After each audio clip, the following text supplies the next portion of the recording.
Hello everyone, this is कनिष्यन। Alpha plus classes में आपका हार्दिक स्वागत है। गाइस, अगर आपने चैनल को सब्सक्राइब नहीं किया तो चैनल को सब्सक्राइब करें और बेल आइकन को प्रेस करें ताकि आप हमारे लेटेस्ट वीडियो को देख सकें। आइए स्टार्ट करते हैं। आज हम प्रश्नावली 6.6 को, ठीक है, इसमें क्वेश्चन नंबर 1 है कि निम्न आकृति में पी एस कोण जो है क्यू पी आर का समद्विभाजक है, ठीक है, इसलिए सिद्ध कीजिए कि क्यू एस बटा एस आर बराबर पी क्यू बटा पी आर है। तो सबसे पहले इसमें जो दिया है कि वो पी एस जो है, ये है पी एस, ये कौन पी क्यू पी आर का, कौन क्यू पी आर का मतलब क्यू पी आर मतलब ये पूरा जो कोण है इसका क्या है, समद्विभाजक है, अर्थात ये जो कोण होगा बराबर किसके होगा, इसके। इतना उसने दिया है, ठीक है। तो आप लिख लीजिए सबसे पहले इसमें दिया है पी एस कौन क्यू पी आर मतलब कौन का मतलब ये कौन क्यू पी आर का समद्विभाजक है, समद्विभाजक है, ठीक है। तो इसको हम आप ऐसे लिख सकते हो कि कौन क्यू पी एस जो होगा वो बराबर होगा किसके, कौन एस पी आर के। क्लियर है इतनी बात, ठीक है। और फिर लिख देते हैं हम यहाँ पे सिद्ध क्या करना है आपको, तो सिद्ध करना है, क्योंकि आपको स्टेप बाय स्टेप सब कुछ इसमें लिखना होता है। सिद्ध क्या करना है, जैसे क्यू एस बटा एस आर बराबर है पी क्यू बटा पी आर के। तो आपको जैसे अब ये सिद्ध करना है, ठीक है। अब देखते हैं कैसे सिद्ध करते हैं। तो जो सिद्ध करना होता है उसको एक बार अच्छी तरह देखिए कि क्यू एस बटा एस आर मतलब क्यू एस क्या है, ये है भुजा, क्यू एस बटा एस आर ये होगी, बराबर क्या है पी क्यू बटा पी आर मतलब पी क्यू ये और पी आर ये। तो यहाँ पर आपने देखा कि भुजाओं का जो अनुपात अगर मतलब यहाँ पे अनुपात लेकर उसको बराबर किया है, तो इसके लिए आपको एक रचना करनी होगी, ठीक है ना। क्वेश्चन को आगे सोल्व करने के लिए रचना करनी होगी। इसके लिए हम कैसे करते हैं ये देखिए अब आप कि इसमें सबसे पहले जो ये त्रिभुज है इसको एक बार देख लीजिए। ये जैसे ये है आपका,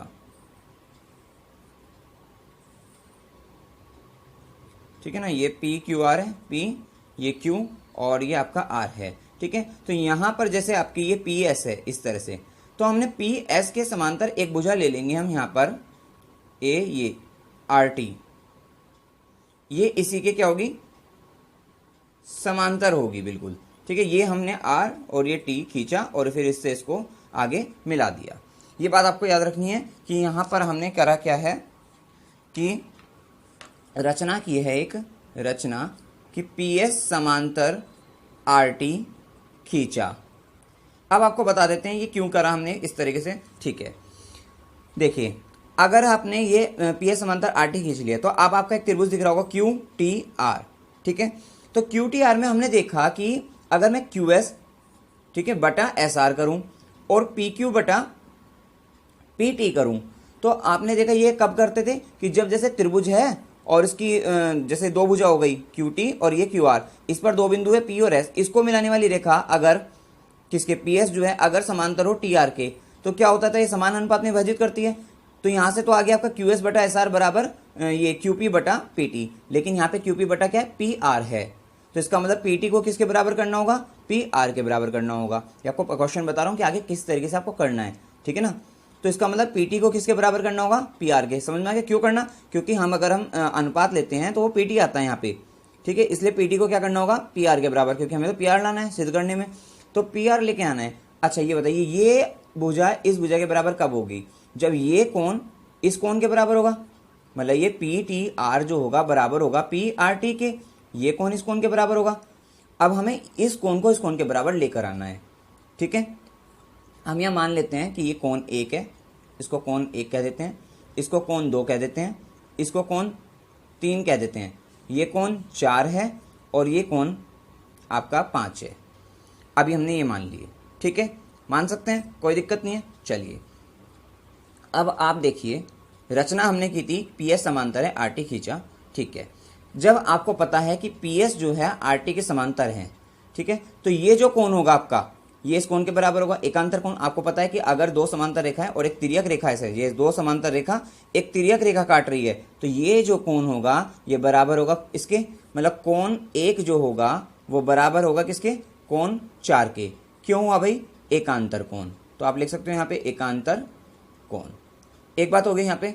अच्छा, उसके बाद क्या देखा हमने कि ये जो कोण दो है भाई, ये समांतर रेखा है पी एस और आर टी, तो ये जो कोण होगा वो बराबर किसके होगा, इस वाले कोण के होगा, कोण दो जो होगा कोण पाँच के होगा। क्यों होगा भाई? संगत कोण, संगत कोण भी तो होते हैं, तो कोण 2 जो होगा वो बराबर होगा किसके? कोण 5 के, संगत कोण। एक बार आपको इस तरह से भी बता देता हूं, जैसे ये देखिए आप, ये ठीक है, यहाँ पे आकर तिर्यक रेखा काटी, ठीक है, तिर्यक रेखा ने अगर काट लिया तो यहाँ पे क्या होगा? ये जो कोण होगा वो बराबर इसके होगा, ये कांतर कोण हो गए। और अगर इस तरीके से देखा जाए, ये जो कोण होगा ये इसके संगत कोण हो गया। तो इसी तरीके से तो ये है कि जैसे ये दो रेखाएं थी, ठीक है, इसको इस वाली तिर्यक रेखा ने काटा अब की बार, ठीक है, इन दो को, तो ये कोण इसके बराबर आ गया। क्लियर हो गई होगी अब तो बात, ठीक है। तो यहां से इसको एक समीकरण 1 कह देते हैं, इसको समीकरण 2 कह देते हैं। अभी ये दो कोण बराबर आए आपके, लेकिन एक कोण तो उसने खुद दिया था बराबर, कौन सा? QPS बराबर SPR कोण, और ये QPS ये मतलब कोण 5 और बराबर SPR जो है कोण 4 हमने मान लिए थे। तो चूंकि कोण 5 बराबर किसके है? कोण 4 के, ठीक है। कहां से आया ये? दिया है, दिया है, ठीक है। तो ये समीकरण नंबर 3 हो गई। तो अब 1 2 3 से आपने क्या देखा? देखिए 5 बराबर 4 कर दिया, मतलब दिया है। तो अब 5 क्या है? कोण 5 को आप क्या लिख सकते हो? कोण 2 लिख सकते हो। और कोण 4 को क्या लिख सकते हैं? कोण 1 के बराबर है। इसका मतलब क्या होगा? इसलिए कोण 1 जो है वो बराबर आ गया कोण 2 के। समीकरण 1 2 3 से आप ऐसे लिख सकते हो, समीकरण 1 2 व 3 से। इतनी बात क्लियर होगी। कोण 1 बराबर कोण 2, यही लाना था हमें, कोण 1 कोण 2 के बराबर। क्यों लिया है हम ये कोण 1 बराबर कोण 2? ये इसलिए लेकर आया है जिससे क्या हो गया अब, क्योंकि समान कोण के सामने की भुजा समान होती है। तो PT बराबर किसके हो गया? PR के, इसलिए PT बराबर PR के हो गया, ठीक है ना। फिर आप लिख देना यहाँ पे, समान कोण के सामने की भुजा समान होती है, समान कोण के सामने की भुजा समान होती है, समान होती है। चलिए अब हमने PT बराबर PR लेके आए, और हमें जो सिद्ध करना था अब उसको फिर से देखिए। हमें तो ये अनुपात सिद्ध करना था। अब आप ले लीजिए त्रिभुज QTR में, त्रिभुज QTR में क्या करेंगे हम? यहाँ पे परमे 6.3 जो है थेल्स परमे, ठीक है ना। तो परमे 6.3 ब्रैकेट में कर दीजिए थेल्स परमे से, ठीक है। तो अब ये थेल्स परमे आपको कहती है क्या? कि त्रिभुज की, ये त्रिभुज है QTR, इसकी भुजा पर स्थित कोई भी दो बिंदु, दो भुजा पर जैसे, ठीक है ना, जैसे QT और QR, इस पर दो बिंदु P और S, इसको मिलाने वाली रेखा अगर तीसरी भुजा के समांतर है, मतलब PS अगर समांतर है RT, जो कि हमने खींची लिया था, ठीक है, तो है, तो क्या होगा आपका? तो ये जो है भुजा जो है आपकी PS जो है वो त्रिभुज की दोनों भुजाओं को समान अनुपात में विभाजित करती है। आप लिख लीजिए कि त्रिभुज की दो भुजा पर स्थित बिंदु को मिलाने वाली रेखा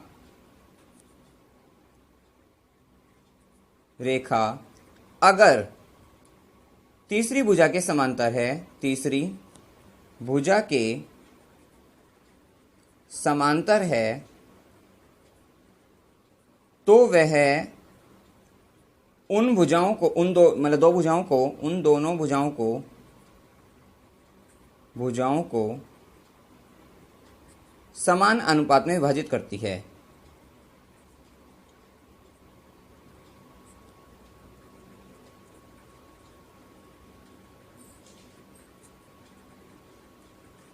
विभाजित करती है। आपको जब भी एग्जाम में आपका जैसे परमे यूज करते हो तो आपको परमे लिखनी भी चाहिए कि परमे क्या है, वो इसका भी एक मार्क्स होता है आपका जो है, ठीक है ना। चलिए अब यहां पर हमने बता दिया ये, तो इसका मतलब हमारी PS जो है, अब चूंकि PS लिख दीजिए अब समांतर है RT के, क्योंकि हमने खींचा था, रचना से कह सकते हो, रचना से, ठीक है। तो इसलिए अब अनुपात देखिए किसमें? त्रिभुज QTR की बात हो रही है, तो QS बटा SR हो जाएगा, QS बटा SR बराबर किसके हो जाएगा? QP बटा PT के, QP बटा PT, ठीक है।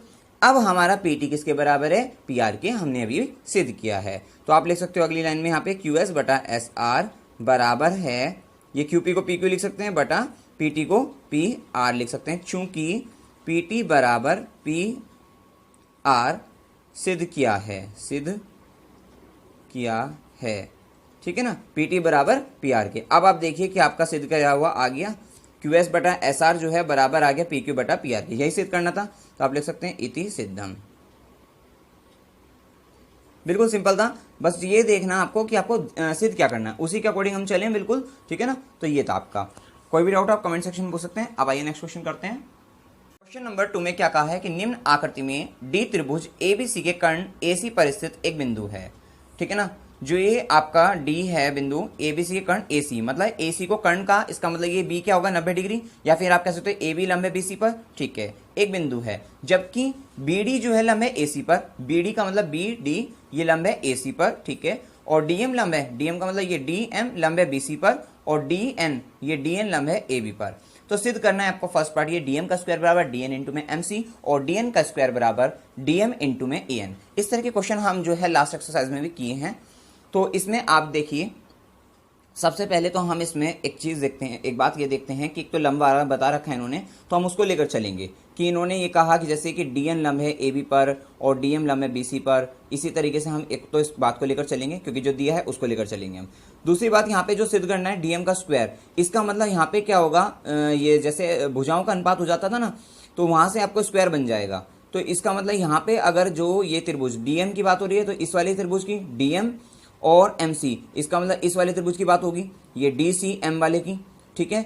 और इसके साथ एक की और बात करेंगे तो हम एक अगर इस वाले को ले लेंगे, अगर हम इन दोनों त्रिभुजों को समरूप सिद्ध कर लेंगे और ये समरूप हैं, वो हम बताएंगे किस तरह, क्योंकि यहाँ पे एक प्रमेय लगेगी समकोण त्रिभुज, जैसे समकोण त्रिभुज है और उसमें क्या होगा, समकोण बनाने वाला जो शीर्ष है इससे, ठीक है, सामने वाली भुजा पर डाला गया जो लंब है वो क्या होगा, उस लंब के दोनों ओर बने त्रिभुज जो होंगे वो परस्पर समरूप और बड़े त्रिभुज के भी समरूप होते हैं, आपको पता है। देखिए ये BDC जो है या जो भी है CDB जो है ये समकोण त्रिभुज है और इसमें समकोण बनाने वाला शीर्ष यही है और इससे सम्मुख भुजा पर लंब डाला मतलब DM, तो इससे जो त्रिभुज बने मतलब कि DCM और ये BDM ये क्या होंगे, परस्पर समरूप होंगे। या फिर आप कह सकते हो ये जो DCM होगा ये पूरा त्रिभुज BDC के समरूप होगा और ये DMB भी पूरा संपूर्ण जो त्रिभुज है BDC के भी समरूप होगा, ठीक है। एक तो ये प्रमेय लगाएंगे यहाँ से, ये आपको ये बात याद होनी चाहिए क्वेश्चन देखकर कि हमें आगे करना क्या है, ठीक है ना। और वो करना कैसे होता है वो हम देखते हैं कि सिद्ध क्या करना है, उसी को ही दिमाग में रखोगे तो आगे क्वेश्चन बड़ा इजीली जो है सोल्व हो जाएगा। चलिए तो सबसे पहले हम इसमें देख लेते हैं कि दिया क्या है, उसको लिख लेते हैं। दिया है ये आपका त्रिभुज ABC है, ठीक है, ABC, ठीक है ना, जिसके कर्ण जो है कर्ण AC पर बिंदु D है और इस यहाँ पे BD जो है लंब है AC पर, DM जो है लंब है BC पर और DN जो है लंब है AB पर। क्लियर है। सिद्ध क्या करना है वो यहाँ पर लिखे हुए हैं, ठीक है ना, उसको आप लिख लेना बाद में फर्स्ट पार्ट करके। चलिए तो अब हल करते हैं। सबसे पहले हम क्या करेंगे, हम सबसे पहले ये देखिए DM जो है लंब है BC पर, पहले ये देखिए DM लंब है BC पर। चलिए और उसके साथ आप जानते हैं कि AB भी तो लंब है BC पर, ठीक है ना, AB चूंकि DM लंब है BC पर वह AB लंब है BC पर। अब आपको पता है अगर देखिए ये भुजा अगर लंब है BC पर, ठीक है, तो ये बिल्कुल सीधी खड़ी होगी, यहाँ पे बिल्कुल सीधी रहेगी और यहाँ पे भी BC पर जब AB भी लंब है BC पर जो है तो ये भी बिल्कुल स्ट्रेट है, सीधी है एकदम, ठीक है। तो ये दोनों आपस में कहीं मिलने की तो है नहीं, बिल्कुल सीधी रहेंगी। तो इसका मतलब आप ये कह सकते हो कि जो DM है वो क्या होगी, आपकी समांतर होगी किसके, AB के। क्लियर हो गई इतनी बात। चलिए ये तो हो गया आपका यहाँ से। अभी हमने सिर्फ दो को यूज करा, DM लंब है BC वाला। अब ये भी रह रहे हैं आपके कि DN लंब है AB पर, ठीक है। तो इसको देखते हैं अब हम, ये DN जो है आपका, DN लंब है आपका AB पर और जो वह AB जो है वो लंब है किस पे, BC पर। इसका मतलब जो DN होगा वो क्या होगी आपकी, देखिए DN लंब है AB पर और जो BC है वो भी लंब है AB पर। एक बात होगी ना, तो यहां से कह सकते हो जो DN है वो भी क्या होगी आपकी, समांतर होगी किसके, BC के, ठीक है ना। तो DN जो है समांतर होगी किसके, आपकी BC के, ठीक है। तो DN समांतर BC कहो। अब आप ये देखिए DN को BC के समांतर कहो या DN को आप BM के समांतर करो। बात तो एक ही है भाई, BC पूरी हो गई, BM आधी हो गई। यहाँ पे ये जो ये आधी है फिर यहाँ तक जो है M तक हो गई आपकी, ठीक है ना। तो DN को आप जो है या करके कह सकते हो कि DN जो है वो समांतर है किसके, BM के, इसी तरह से डीएम का तो आपने कह दिया डीएम जो है ए बी को कहो, या डीएम को क्या कहो, बी एन के भी समांतर कह सकते हो। डीएम को समांतर कह सकते हो किसके भाई, ए बी के कह सकते हो, या फिर बी एन के भी कह सकते हो समांतर, ठीक है ना, तो बी एन के। अब आप देखिए हमने यहाँ पे क्या किया, हमने यहाँ पे ये किया कि ये जो डी एम है वो बी एन के क्या है, समांतर है, और इसी तरह से डी एन जो है वो समांतर है किसके, बी एम के। अब आप जानते हैं कि अगर किसी चतुर्भुज की आमने सामने की भुजाएं समांतर हो तो वो समांतर चतुर्भुज है, ठीक है ना। तो यहाँ पे हम कह सकते हैं कि चूंकि इसको समीकरण 1 कह दीजिए ना, और इसको समीकरण 2 कह देते हैं, और समीकरण 1 व 2 से, समीकरण 1 व 2 से क्या, बी एम डी एन जो है चतुर्भुज बी एम डी एन एक समांतर चतुर्भुज है, समांतर चतुर्भुज है। और जब हमने इसको समांतर चतुर्भुज कह दिया तो इसका मतलब इसके आमने सामने की वजह समांतर भी होती है और बराबर भी होती है, इसलिए अब आप ये भी कह सकते हो कि बी एम बराबर किसके हो जाएगा, बी एम बराबर हो जाएगा डी एन के, व डी एम जो है, डी एम जो होगा वो बराबर होगा किसके, बी एन के। चलिए बस यहाँ तक का आपका एक काम था, अब आपको बस फर्स्ट पार्ट लेकर चलना है, ठीक है। ये आपको पता भी लग जाएगा कि ये काम हमने क्यों करा है, ठीक है ना, ये भी क्यों किया है। वैसे तो जो दिया है उसको लेकर चलना, उससे क्या होगा, उससे भी तो कुछ रिजल्ट आता है ना जो हमें दिया होता है, तो यहाँ से हमें ये रिजल्ट मिल गया। अब आपको जैसे ये सिद्ध करना है, डीएम का स्क्वायर बराबर जो है, डीएम का स्क्वायर बराबर डी एन गुना एम सी। हमने ये कहा कि ये परमेय 6.7 से, अब यहाँ पे परमेय 6.7 लगेगी से, तो आप लिख लेना इसको जो है, क्योंकि लिखनी होती है एग्जाम में आपको, कि ये होगा समकोण बनाने वाले शीर्ष से सम्मुख भुजा पर डाला गया लंब जो है वो क्या होगा, उस लंब के दोनों ओर बने त्रिभुज परस्पर समरूप और संपूर्ण त्रिभुज के समरूप होते हैं, ये लिखनी होगी आपको, ठीक है। तो इससे क्या होगा आपका, आप जो त्रिभुज इसको डी सी एम को, क्योंकि हमने बात करी अब इनकी, तो डी सी एम जो होगा, या फिर आप कह सकते हो त्रिभुज, ये जो परमेय 6.7 लगी वो किसमें लगी, त्रिभुज बी डी सी में, और जब बी डी सी में परमेय 6.7 लगी तो इसलिए आप कह सकते हो क्या, ये त्रिभुज डी सी एम जो होगा वो समरूप किसके होगा आपके। देखिए इसको समरूप लिखने का तरीका क्या होता है, क्योंकि आगे हमें भुजाओं का अनुपात करना है, वही पहले वाली बातें हैं इसमें। तो यहाँ पे क्या होगा, ये 90 डिग्री है, 90 डिग्री के सामने वाली पहले कर्ण, तो डी सी लिखा हमने, ठीक है, और उसके बाद जो है जो बचा बिंदु उस एम को हमने यहाँ पे लिख लिया, क्लियर है। उसके बाद हमने यहाँ पे 90 डिग्री के सामने वाली भुजा इधर लिखी, क्या है, बी डी, और बचा बिंदु एम उसको लिख लिया, और ये त्रिभुज लगा दिया समरूप, ठीक है। इसलिए त्रिभुज डीसीएम समरूप हो गया बीडीएम के। अच्छा, चूंकि समरूप त्रिभुजों की संगत भुजा समान होती है, संगत भुजाओं का अनुपात समान होता है। बस अब आप अनुपात ले लेते हैं, समान होता है। चलिए क्या होगा, डीसी बटा क्या होगा, बीडी हो जाएगा, तो डीसी बटा बीडी बराबर सीएम बटा डीएम, सीएम बटा डीएम, और बराबर डीएम बटा बीएम, डीएम बटा बीएम। त्रिभुज लिखने तो आपको आ गए होंगे। सबसे पहले हम कर्ण को लिखते हैं, अगर 90 डिग्री, जैसे 90 डिग्री इसके सामने वाली भुजा कर्ण, तो डीसी और ये बीडी, ये इस वाले त्रिभुज की कर्ण, ये इस वाले त्रिभुज की कर्ण बीडी, और बाद में जो बचा बिंदु एम वो लिख दिया हमने, ठीक है। यहाँ से ही आ गया। अब आपको लाना डीएम का स्क्वायर, इसका मतलब हमें क्या लेना होगा, इन दोनों का पेयर लेना होगा जोड़ा, ये इसका अनुपात बराबर इसके अनुपात के बराबर, ठीक है। तो हमने ले लिया सीएम बटा डीएम बराबर डीएम बटा बीएम को, ठीक है। अब क्या होगा, डीएम का स्क्वायर हो जाएगा और ये सीएम का एमसी लिख सकते हो, मतलब कि यहाँ पे हो गया आपका एमसी गुना बीएम हो गया, और बराबर आ गया डीएम का डीएम गुना डीएम।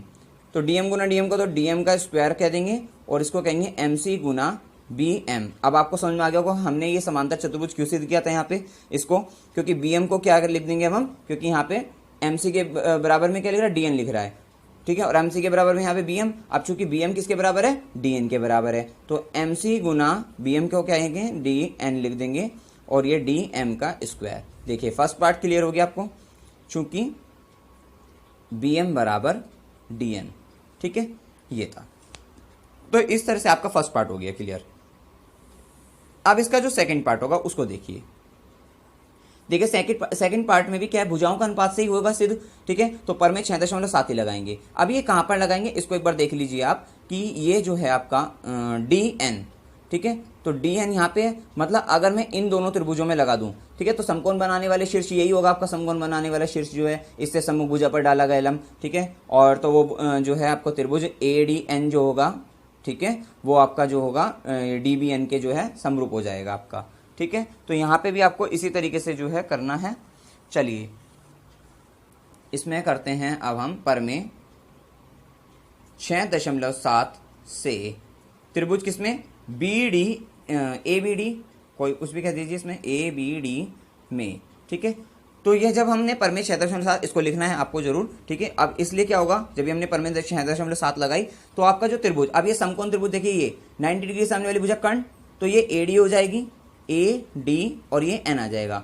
तो त्रिभुज ये जो होगा समरूप किसके होगा, 90 डिग्री के सामने वाली भुजा कर्ण डी बी, ठीक है। तो डी बी एन के, तो त्रिभुज लिखने का तरीका आ गया। अब क्या होगा, चूंकि ये समरूप हो गए त्रिभुज, इसलिए इनकी संगत भुजाओं का अनुपात समान होता है, ठीक है। तो इसलिए चूंकि समरूप त्रिभुजों की संगत भुजा का अनुपात, संगत भुजाओं का अनुपात समान होता है।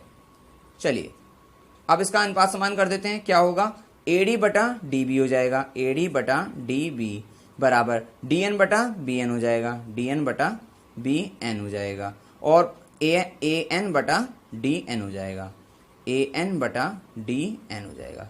क्लियर है? बस अब आपको क्या करना है, क्योंकि हमें तो DN का स्क्वायर लेकर आना है तो इन दोनों को लेना होगा। तो यहाँ पे से क्या होगा, DN गुना DN हो जाएगा बराबर AN गुना BN हो जाएगा, AN गुना BN। पता लग गया आपको ये वाला क्यों करा था, क्योंकि BN किसके बराबर है, DM के बराबर है। चूंकि BN बराबर है DM के, तो यहाँ पे DN का स्क्वायर बराबर किसके होगा, AN और BN।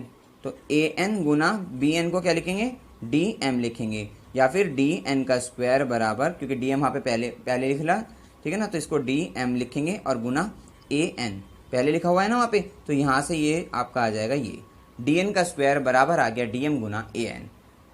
तो इसका सेकंड पार्ट भी आपका सिद्ध हो गया, इति सिद्धम, ठीक है। तो सिंपल था। क्वेश्चन को सबसे पहले आप अच्छी तरह से रीड करिए और उसमें देखिए कि सिद्ध क्या करना है और सिद्ध कैसे कर सकते हैं। एक माइंड में आपको ये इमेजिन करना होगा, मतलब ये देखना होगा कि किस तरीके से हम इसको लेकर चलें कि हमारा सिद्ध हो जाए, ठीक है। वो इसमें दिख रही है, जैसे डीएम का स्क्वायर आपको पता है, यहाँ पे डीएम होगा नीचे, ठीक है। तो भुजाओं का अनुपात, तो यहाँ से आपको पर में 6.7 याद आनी चाहिए, क्योंकि यहाँ पे 90 डिग्री है, ठीक है ना, 90 डिग्री है और यहाँ से दो त्रिभुज बन गए, तो ये सब आपको याद आना चाहिए इसमें, ठीक है। तो इस तरह से क्वेश्चन सॉल्व हो गया आपका, जो है बिल्कुल सिद्ध हो गया। चलिए अब नेक्स्ट क्वेश्चन करते हैं। क्वेश्चन नंबर 3 में क्या कहा है, निम्न आकृति में ABC एक त्रिभुज है जिसमें जो कोण ABC है आपका, ये जो है 90 डिग्री से बड़ा है, ठीक है, 90 डिग्री से बड़ा है, ग्रेटर देन है, तथा AD जो है वो लंब है आपका CB पर, AD लंब है CB पर, ठीक है, CB पर लंब है आपकी। और आपका सिद्ध करना है कि AC का स्क्वायर बराबर है AB का स्क्वायर प्लस BC का स्क्वायर प्लस 2BC गुना BD है, ठीक है ना। तो आपको ये सिद्ध करना है। आपको यहाँ पे क्या करना है, समकोण त्रिभुज है, ठीक है ना, ऑब्वियसली बात है, यहाँ पे समकोण त्रिभुज है और यहाँ AC का स्क्वायर मतलब पाइथागोरस प्रमेय लग जाएगी, AC का स्क्वायर है, ठीक है। ये सिद्ध करने से देखते हैं यहाँ पे AB का स्क्वायर है, ठीक है, तो पाइथागोरस प्रमेय करके इसको सोल्व हो जाएगा आराम से, ठीक है। तो दिया है, आप लिख लेना यहाँ पे, दिया है त्रिभुज ABC जो है, ABC एक त्रिभुज है और जिसमें आपका क्या है, ये त्रिभुज ABC एक जो है त्रिभुज तो है ये, और जिसमें कोण ABC जो है वो ग्रेटर देन है 90 डिग्री, और ये भी लिख दीजिए AD लंब है CB पर। चलिए और उसके बाद लिख दीजिए यहाँ पे सिद्ध करना है, सिद्ध करना है AC का स्क्वायर बराबर AB का स्क्वायर प्लस BC का स्क्वायर प्लस 2BC गुना BD। चलिए कैसे करते हैं ये देखिए। सबसे पहले हमने ये देखिए पूरा त्रिभुज है आपके पास, ठीक है, और इस त्रिभुज में हम सबसे पहले वाला त्रिभुज ले लेते हैं, जैसे कि ADB में हम पाइथागोरस प्रमेय लगा देते हैं। तो हम लगा देते हैं समकोण त्रिभुज, क्योंकि समकोण है 90 डिग्री है, ठीक है ना, D। तो समकोण त्रिभुज ADB में पाइथागोरस प्रमेय से, पाइथागोरस प्रमेय से चलिए पाइथागोरस प्रमेय लगाते हैं। क्या होता है, समकोण त्रिभुज के सामने वाली भुजा कर्ण मतलब ए बी का स्क्वायर बराबर होगा ए डी का स्क्वायर प्लस डी बी का स्क्वायर। समीकरण नंबर 1 मान लेते हैं इसको। क्लियर है। अब यहाँ पे ए सी भी आ रहा था, इसका मतलब अब यहाँ पे एक समकोण त्रिभुज ए डी सी में पाइथागोरस प्रमेय से, ठीक है। तो समकोण त्रिभुज ए डी सी में पाइथागोरस प्रमेय से, तो यहां पर पाइथागोरस प्रमेय लगाते हैं तो क्या होगा, कर्ण का स्क्वायर 90 डिग्री के सामने वाली भुजा कर्ण ए सी, तो ए सी का स्क्वायर बराबर होगा ए डी का स्क्वायर प्लस डी सी का स्क्वायर, ठीक है। अब हम यहां पे देखते हैं कि ए सी का स्क्वायर बराबर ए डी का स्क्वायर प्लस ये जो डी सी है ये आपको क्या लिख सकते हो, इसको D B plus B C लिख सकते हो, D B plus B C लिख सकते हो, इसका स्क्वायर। चलिए ए डी का स्क्वायर प्लस, अब ये a प्लस बी का होल स्क्वायर बन गया, क्या होगा a का स्क्वायर मतलब डी बी का स्क्वायर प्लस बी सी का स्क्वायर, और प्लस आपका क्या होगा 2 गुना 2 इंटू में डी बी गुना बी सी। क्लियर है, ये ए सी का स्क्वायर आ गया। आपको सिद्ध क्या करना, अब आप उसको देखिए जाकर कि ए सी का स्क्वायर आ गया, ए डी का स्क्वायर 1 मिनट, और यहाँ पे 2 इंटू में क्या देखिए बी सी गुना बी डी, मतलब 2 इंटू में बी सी तो आ गया और डी बी मतलब बी डी बातें की है, और बी सी का स्क्वायर भी आ गया। इसका मतलब इसकी जगह क्या आना चाहिए, ए बी का स्क्वायर, और आप देखते हैं ए बी का स्क्वायर क्या है, ए डी का स्क्वायर प्लस डी बी का स्क्वायर। तो आप लिख सकते हो इसको समीकरण नंबर 2 मान लीजिए। समीकरण 1 से ए डी का स्क्वायर प्लस डी बी का स्क्वायर बराबर ए बी का स्क्वायर समीकरण 2 में रखने पर, 2 में रखने पर बस हो गया। ए सी का स्क्वायर बराबर इसको ए बी का स्क्वायर लिख देंगे प्लस बी सी का स्क्वायर प्लस 2 इंटू में इसको बी डी लिख दीजिए, बी डी गुना बी सी। यही लाना था हमें, सिद्ध हो गया, एकदम आसान है। चलिए इति सिद्धम।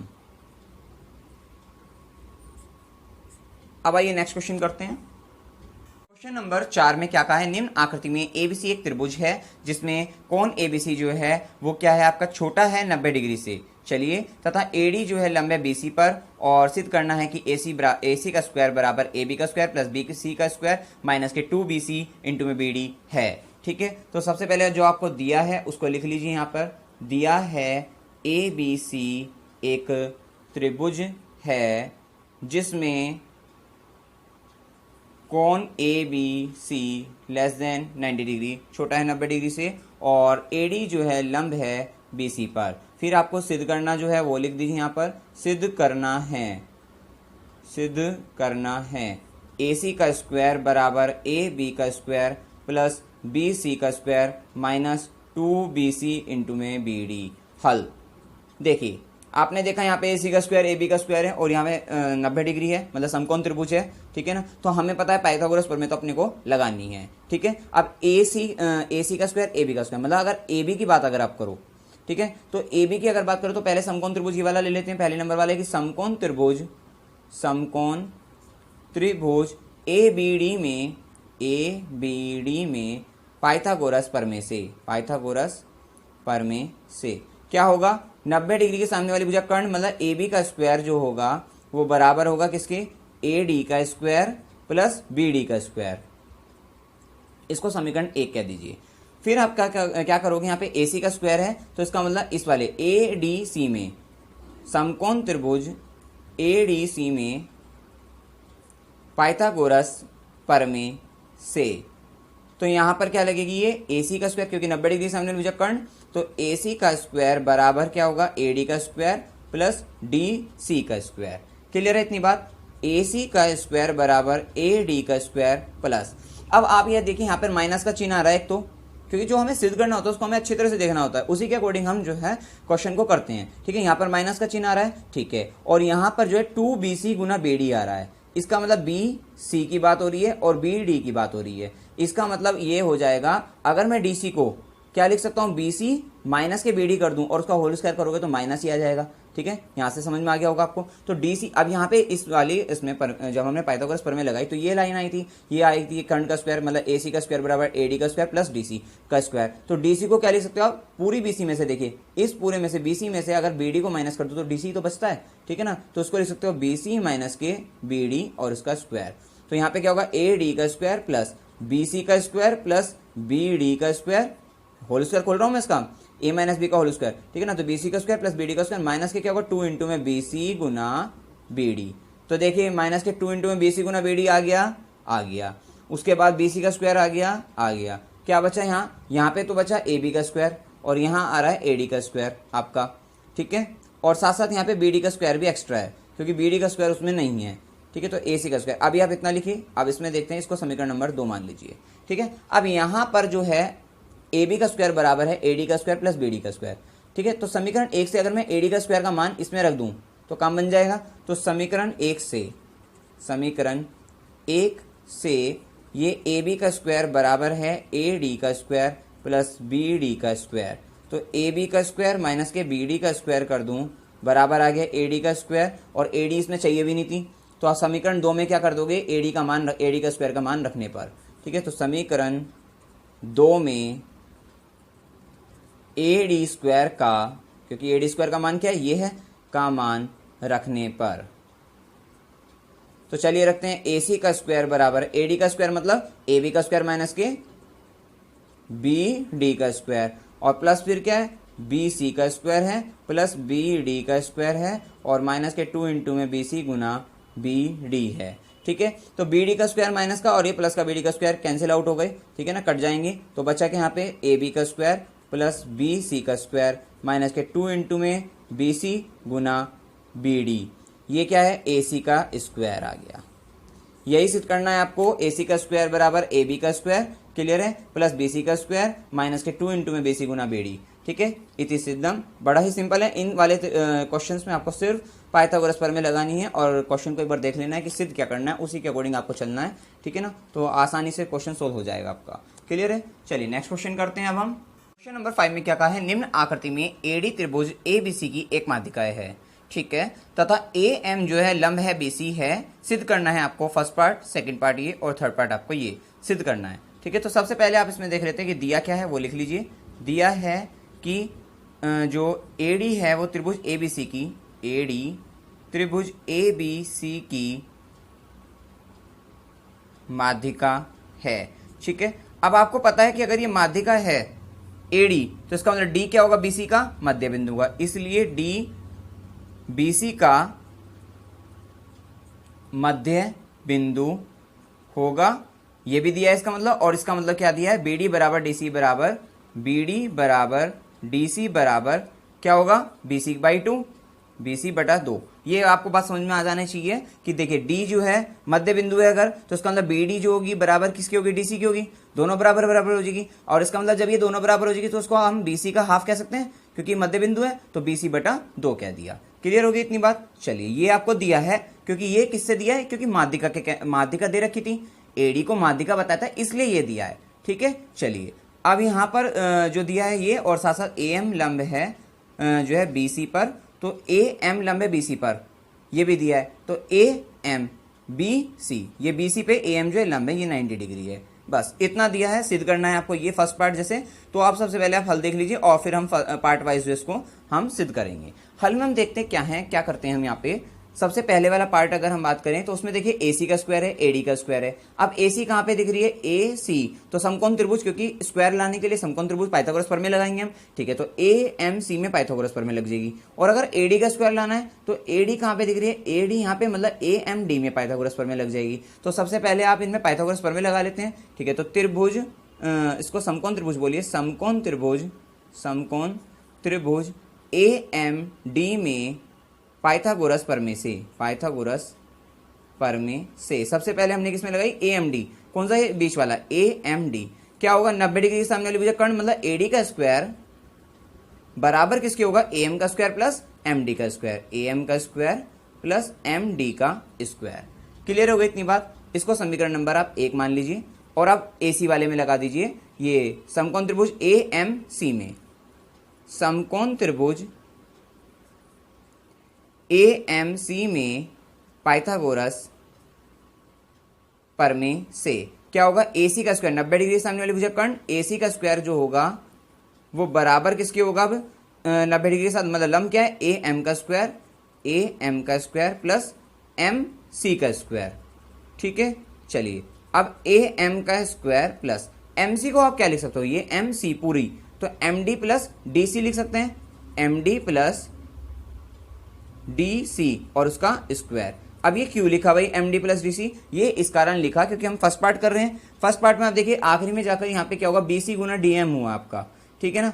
तो डी एम तो मतलब एम डी हो जाएगा क्योंकि ये होल स्क्वायर बन रहा है आपका यहाँ पे, ठीक है ना। तो डी एम तो आपका ये हो गया, और डी सी, क्योंकि डी सी क्या होगा, डी सी को हम क्या कर सकते हैं, बी सी बाई 2 लिख सकते हैं यहाँ से, ठीक है। तो आप पहले इसको खोल लीजिए, यहाँ पे ए एम का स्क्वायर प्लस इसको क्या लिखेंगे, एम डी का स्क्वायर प्लस डी सी का स्क्वायर और प्लस 2 इंटू में एम डी गुना डी सी, पता लगे ना, ए प्लस बी का whole square, A square plus B square plus 2 into में भी मतलब एम डी इंटू में डी सी, ये आ गया ए सी का स्क्वायर, ठीक है। अब ये देखिए ए एम का स्क्वायर प्लस एम डी का स्क्वायर को क्या लिख सकते हो, ए डी का स्क्वायर, समीकरण 1 से लिख सकते हो ना, ठीक है। तो यहाँ पे आप लिख दीजिए, पहले समीकरण 1 से लिख दीजिए, समीकरण 1 से ए डी का स्क्वायर बराबर है ए एम का स्क्वायर प्लस एम डी का स्क्वायर।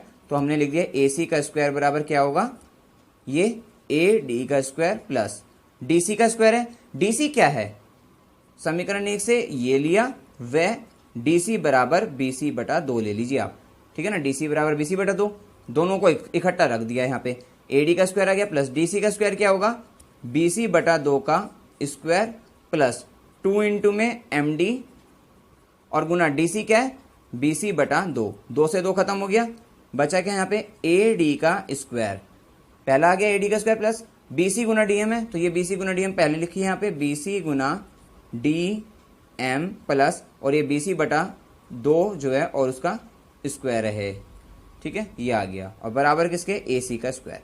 तो इस तरह से आपका फर्स्ट पार्ट क्लियर हो गया होगा और आपका आंसर आ गया, फर्स्ट पार्ट प्रूफ हो चुका है, इति सिद्धम।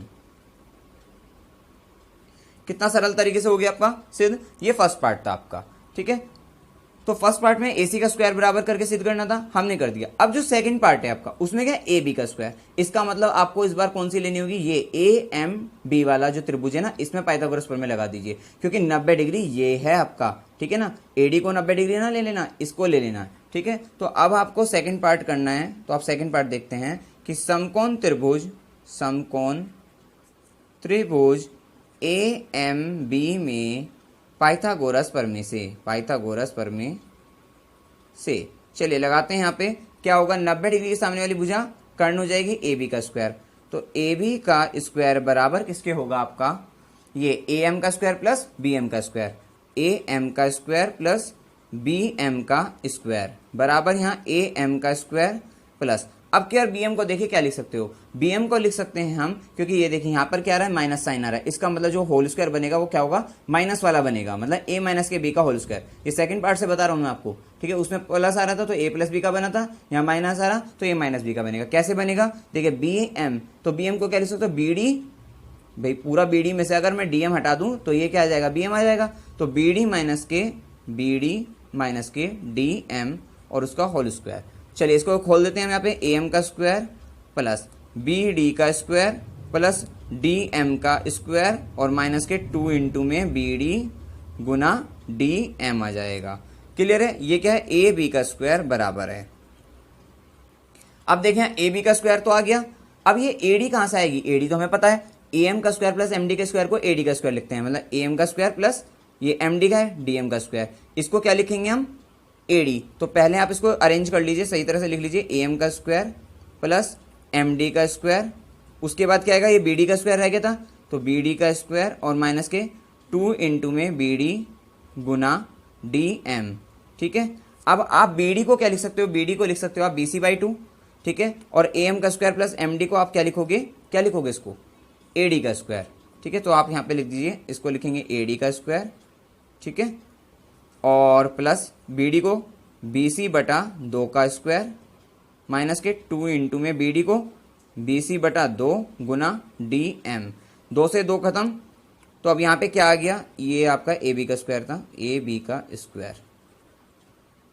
चलिए अब यहाँ पे ए बी का स्क्वायर जो है वो बराबर आ गया ए डी का स्क्वायर प्लस जो है बी सी बाई 2 का स्क्वायर, ये बाद में ले रखा, पहले इन्होंने लिखा बी सी गुना डी एम, ठीक है। तो पहले बी सी गुना डी एम ले लेंगे माइनस करके, माइनस बी सी गुना डी एम और उसके बाद प्लस करना है ये बी सी बटा 2 का स्क्वायर। तो इस तरह से आपका ये सेकंड पार्ट भी आ गया है। सिंपल है बिल्कुल। सेकंड पार्ट में भी कुछ नहीं करा हमने, समकोण त्रिभुज में बस पाइथागोरस प्रमेय लगाई और कुछ नहीं किया हमने। ठीक है, पहले वाला भी हो गया, दूसरा वाला भी हो गया। अब आपका तीसरा पार्ट कहता है, तो तीसरा पार्ट कैसे आएगा? तीसरा पार्ट आप देखिए कितना सिंपल है यहाँ पे कि पहले पार्ट में AC का स्क्वायर था, दूसरे पार्ट में AB का स्क्वायर है, और तीसरे पार्ट में क्या है? AC का स्क्वायर प्लस AB का स्क्वायर। इसका मतलब समीकरण अगर इस वाले पहले वाली पार्ट की समीकरण, इसको हम जैसे पहले 1 लिखी थी, इसको आप अगर समीकरण 2 लिख दो और इसको समीकरण 3 लिख दो, जो ये सिद्ध होके आई है। ठीक है ना? तो अगर मैं ये पहले दूसरे को मतलब इन दोनों को जोड़ देता हूं तो तीसरा आ जाएगा। मतलब समीकरण 2 प्लस समीकरण 3 कर देता हूं, AC का स्क्वायर प्लस AB का स्क्वायर कर देता हूं, तो ये थर्ड पार्ट सोल्व हो जाएगा आपका। ठीक है, तो थर्ड पार्ट में लिखेंगे समीकरण 2 प्लस समीकरण 3 से। ठीक है, चलिए AC का स्क्वायर प्लस AB का स्क्वायर, AC का स्क्वायर प्लस AB का स्क्वायर बराबर किसके होगा? AD का स्क्वायर प्लस BC गुना DM, BC गुना DM जो है प्लस BC बाई 2 का स्क्वायर प्लस BC बाई 2 का स्क्वायर और प्लस AD का स्क्वायर, AD का स्क्वायर माइनस BC गुना DM, माइनस BC गुना DM और प्लस BC बाई 2 का स्क्वायर, प्लस में क्या है? BC बाई 2 का स्क्वायर। अब आप देखते हैं यहाँ पे क्या कि BC गुना DM यहाँ प्लस का था और यहाँ माइनस का है, मतलब ये दोनों कट जाएंगे। ठीक है, AD का स्क्वायर ये, और पहले सबसे पहले AC का स्क्वायर प्लस AB का स्क्वायर लिखिए, AC का स्क्वायर प्लस AB का स्क्वायर बराबर AD का स्क्वायर प्लस AD का स्क्वायर क्या होगा? 2AD का स्क्वायर हो गया। ठीक है, और देखिए यहाँ पे 2AD का स्क्वायर आ रहा है क्या? और BC बाई 2 का ये, अब ये देखिए यहाँ पे क्या होगा? BC का स्क्वायर बटा 4 हो जाएगा, ये जो है ये BC का स्क्वायर बटा 4 प्लस में BC का स्क्वायर बटा 4 और प्लस में ये भी BC का स्क्वायर बटा 4, BC का स्क्वायर बटा 4। ठीक है, तो यहाँ पे BC का स्क्वायर बटा 4, BC का स्क्वायर बटा 4 दो बार है तो 2 गुना हो जाएगा। तो यहाँ पे लिख सकते हो आप यहाँ AC का स्क्वायर प्लस AB का स्क्वायर बराबर 2AD का स्क्वायर प्लस 2 इंटू में BC का स्क्वायर बटा 4, मतलब कि 2 दूनी 4, BC स्क्वायर बटा 2 आ गया आपका आंसर कि AC का स्क्वायर प्लस AB का स्क्वायर बराबर होता है 2AD का स्क्वायर और आपका प्लस BC का स्क्वायर बटा 2। ठीक है, इस तरह से आपका ये जो थर्ड पार्ट है वो भी बड़े आसानी से जो है सिद्ध हो गया, इति सिद्धम। तो पहले सबसे पहले फर्स्ट पार्ट को सिद्ध करिए, फिर सेकंड को, और जो थर्ड है वो पहले और दूसरे को जोड़ दीजिए, पहले पार्ट को दूसरे पार्ट को जोड़ दीजिए, तीसरा अपने आप आ गया आराम से। ठीक है, क्लियर है? अब आइए नेक्स्ट क्वेश्चन करते हैं। क्वेश्चन नंबर 6 में क्या कहा है कि सिद्ध कीजिए कि एक समांतर चतुर्भुज के विकर्ण के वर्गों का योग जो है उसकी भुजाओं के वर्गों के योग के बराबर होता है। ठीक है, तो सबसे पहले हम एक समांतर चतुर्भुज बना लेते हैं, जैसे कि ये समांतर चतुर्भुज है आपका, इसको नाम दे देते हैं हम ABCD। ये इसके विकर्ण हो जाएंगे AC, और इसी प्रकार से ये विकर्ण हो गया आपका ये BD, और ये जो प्रतिच्छेद जो बिंदु है उसको हम O ले लेते हैं। ठीक है, चलिए अब सिद्ध क्या करना है पहले ये देख लीजिए, सिद्ध करना है, और दिया है में लिख दीजिए, दिया है समांतर चतुर्भुज, दिया है समांतर चतुर्भुज ABCD। ठीक है, ये दिया है, विकर्ण भी लिख सकते हो आप, वे विकर्ण AC और BD। ठीक है, सिद्ध करने में हम लिखेंगे कि समांतर चतुर्भुज के विकर्ण के वर्गों का योग, मतलब कि AC विकर्ण है उसका वर्ग प्लस BD विकर्ण है तो उसका वर्ग, वो बराबर क्या है? भुजाओं के वर्गों के योग के बराबर। भुजा क्या है? AB, तो AB का वर्ग प्लस BC, तो BC का वर्ग प्लस BC का वर्ग और प्लस आपका AD का वर्ग। ये आपको सिद्ध करना है इसमें, तो आपको क्लियर हो गई होगी कि क्या दिया है और क्या सिद्ध करना है। ठीक है, अब इसमें देखते हैं हल कैसे करेंगे हम इसको। देखिए समांतर चतुर्भुज के बारे में आप एक इसकी बात जानते हैं कि समांतर चतुर्भुज के विकर्ण जो होते हैं, विकर्ण के बारे में, विकर्ण जो है परस्पर क्या होते हैं? समद्विभाजित करते हैं। ठीक है ना, तो चूंकि समांतर चतुर्भुज के विकर्ण, समांतर चतुर्भुज के विकर्ण परस्पर समद्विभाजित करते हैं, तो समद्विभाजित का मतलब तो आपको पता ही होगा, सम का मतलब समान और द्वि का मतलब दो भाजित भागों में बांटते हैं। इसका मतलब क्या होगा? विकर्ण परस्पर समद्विभाजित, मतलब यहाँ पे समद्विभाजित का मतलब AO बराबर क्या होगा? OC के, इसलिए AO बराबर OC हो जाएगा और BO बराबर ओडी के, बी ओ या ओ बी बराबर ओडी, कुछ भी लिख सकते हो, ठीक है ना, बी ओ बराबर डी ओ लिख सकते हो, डी ओ के, ठीक है, ये हो जाएंगे। या आप ये कह सकते हो ओ क्या होगा, या ओ जो होगा ए सी का मध्य बिंदु।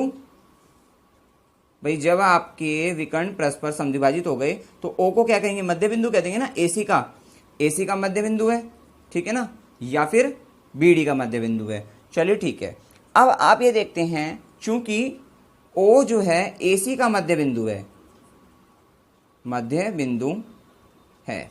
भाई हमने अभी भी कहा कि भाई जब ये समद्विभाजित कर गए ए ओ बराबर ओ सी, इसका मतलब ये मध्य बिंदु है, तो चूंकि ओ ए सी का मध्य बिंदु है। और अब आप ये देखिए त्रिभुज किसमें, ए बी सी में।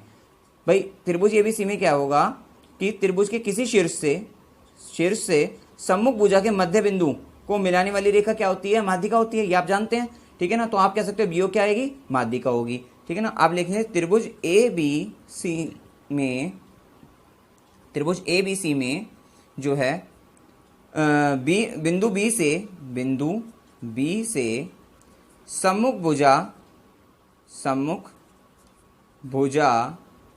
क्या है, सम्मुख भुजा ए सी के मध्य बिंदु क्या है, मध्य बिंदु ए सी का मध्य बिंदु ओ को मिलाने वाली रेखा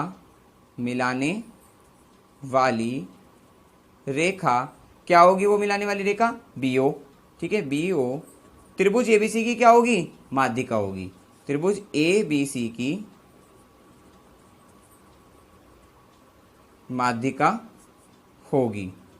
और अभी हमने क्वेश्चन नंबर जो 5 है, इससे पहले वाला क्वेश्चन, उसमें पढ़ा है कि अगर आपकी जैसे कोई त्रिभुज है उसमें ये बीओ मतलब ये माध्यिका दे रखी हो, तो आपका क्या होता है, ये भुजा का वर्ग मतलब ए बी का वर्ग प्लस बी सी का वर्ग जो होता वो बराबर किसके होगा, ये 2 गुना बीओ का वर्ग और ए सी का वर्ग के हाफ के बराबर होगा। अभी हमने क्वेश्चन नंबर 5 किया है, ठीक है। तो इसलिए आप कह सकते हो कि ए बी का वर्ग जो होगा प्लस बी सी का वर्ग जो होगा वो बराबर होगा किसके, 2 गुना बीओ का वर्ग और प्लस 1/2 ए सी का वर्ग। समीकरण नंबर 1 आ गई।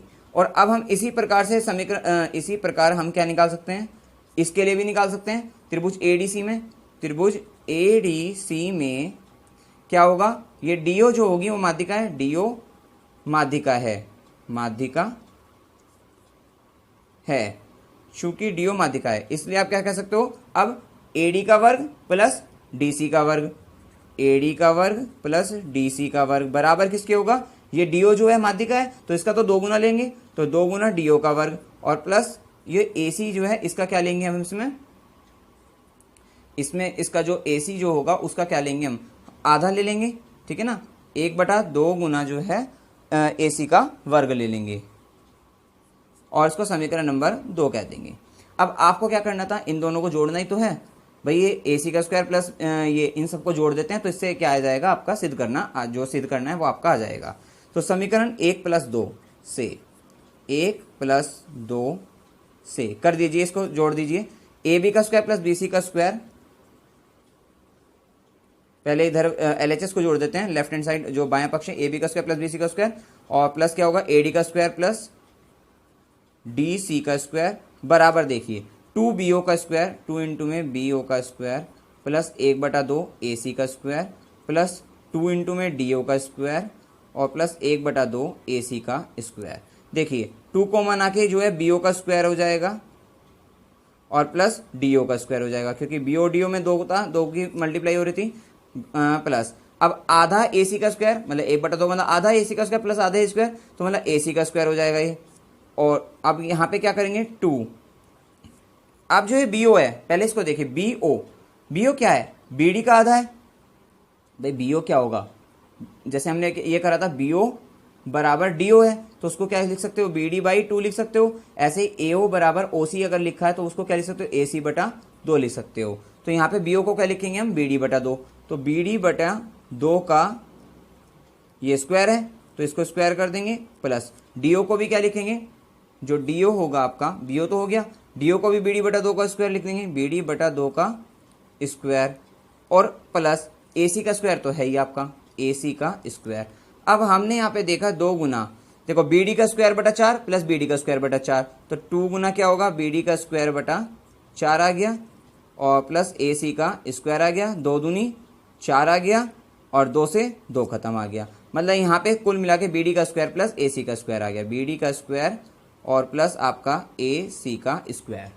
क्लियर है। और यहाँ पे क्या आया, यहाँ पे सारी ये आ गई, ए बी का स्क्वायर आ गया, यहाँ पे ये आ गया ना, ए बी का स्क्वायर प्लस बी सी का स्क्वायर प्लस सी डी का स्क्वायर प्लस ए डी का स्क्वायर बराबर आ गया ये।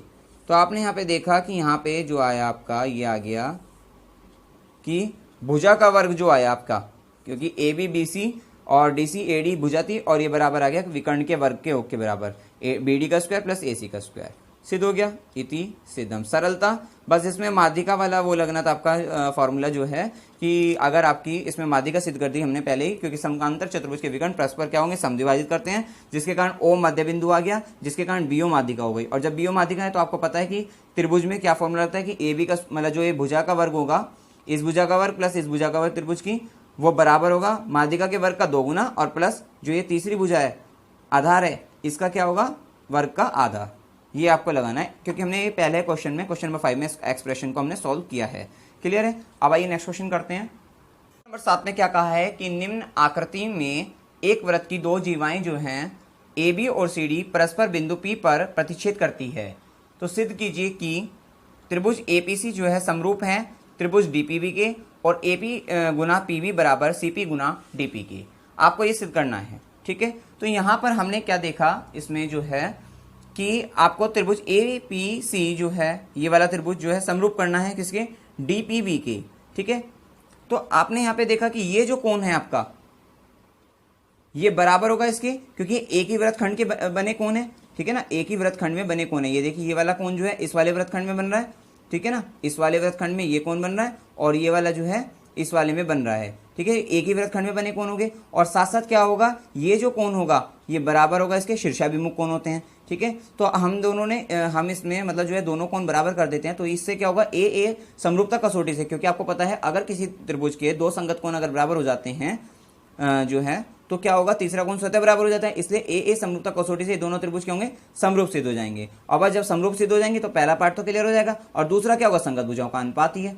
ठीक है, तो सिंपल है। तो सबसे पहले आप इसमें लिख लीजिए कि दिया है ये एक वृत्त की 2 जीवाएं ए बी और सी डी, एक वृत्त की 2 जीवाएं ए बी और सी डी। ठीक है, और परस्पर बिंदु पी पर प्रतिच्छेद करती है। परस्पर बिंदु पी पर प्रतिच्छेद करती है। तो ए बी दी थी आपकी और सी डी दी थी, परस्पर बिंदु पी पर प्रतिच्छेद करती है और ए सी व डी बी को हमें खुद से मिलाना है। ठीक है, अगर दे देगा तो सही है, अदरवाइज हम आप लिख सकते हो यहाँ पे मतलब कि ए सी व डी सी को डीबी को सॉरी ए सी व डीबी को मिलाया। ये रचना में लिख दीजिएगा आप। ठीक है ना, ए सी व डी सी को मिलाया। अब सबसे पहले वाला पार्ट को सिद्ध जो करना है उसको देखिए। तो त्रिभुज ए पी सी व त्रिभुज इसमें डी पी बी में हम ले लेते हैं, डी पी बी में। तो देखिए क्या लेते हैं, सबसे पहले कोण सी ए पी, कोण सी ए पी जो है बराबर होगा कोण पी डी बी के। लिख दीजिए एक ही वृत्तखंड में बने कोण, एक ही वृत्तखंड में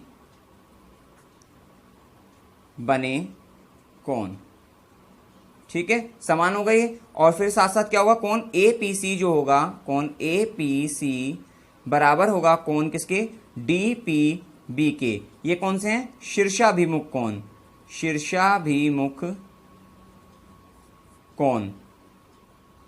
तो अब आप कह सकते हो समीकरण इसको 1 मान लीजिए, इसको 2 मान लीजिए और 1 व 2 से समीकरण 1 व 2 से त्रिभुज ए पी सी जो होगा वो समरूप होगा त्रिभुज डी पी बी के।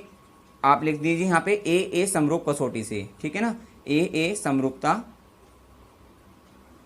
कसौटी से। अब जब ये दोनों त्रिभुज जो हैं आपके समरूप हो गए तो इनकी संगत भुजाओं का अनुपात समान होगा, क्योंकि समरूप त्रिभुजों की, तो ये फर्स्ट पार्ट हो गया इति सिद्धम, ठीक है ना, फर्स्ट पार्ट आप लिख सकते हैं यहाँ पे, पहला पार्ट तो हो गया। अब समरूप त्रिभुजों की जो है संगत भुजाओं का अनुपात समान होता है, संगत